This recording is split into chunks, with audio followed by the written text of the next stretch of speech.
जय जी नाही सर्वांना, सुरेखा जैन किचन मध्ये आपलं स्वागत आहे।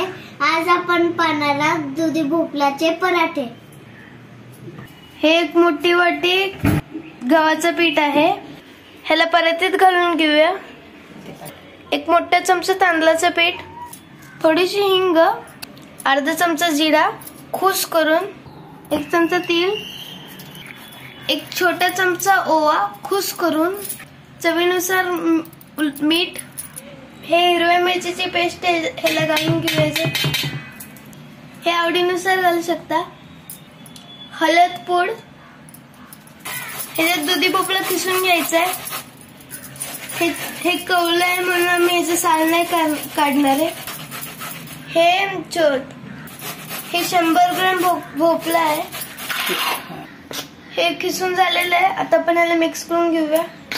ह्याच्यात थोडंसं तेल सोडायचंय, आता ह्याला व्यवस्थित मळून घ्यायचंय। ह्याला भोपळ्याच्या पाण्यानेच मळून घ्यायचंय, लागलं तर अजून पाणी घालायचंय। थोडंसं 1 चमचावर पाणी घालून घेऊया, ह्याच्यात अजून 1 चमचा पाणी घालून घ्या। ह्याला मळायला 4 टेबलस्पून पाणी लागलेलं आहे। ह्याच्यावर थोडं तेल सोडून थोडं मळून घेऊया।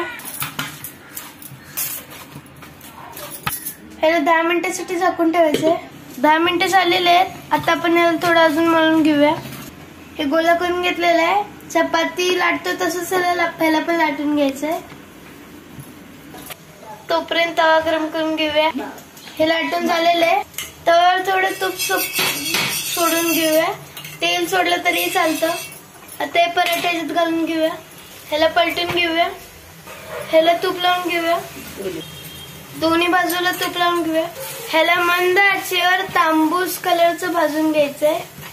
आता हे पराठे काढून घेऊया, अशा प्रकारे सगळे करून घेऊया।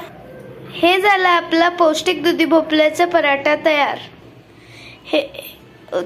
मुलं दुधी भोपळ्याची भाजी नाही खात, म्हणून ह्याच्यात जास्त दुधी भोपळा खिसूनही तुम्ही करू शकता।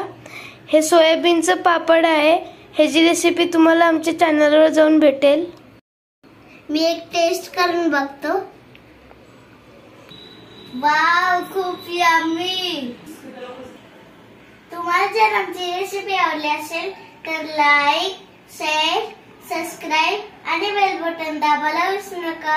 लवकरच भेटू आपल्या नवीन रेसिपी सोबत। तोपर्यंत जय जिनेंद्र आणि आमच्या रेसिपी पाहिल्याबद्दल धन्यवाद।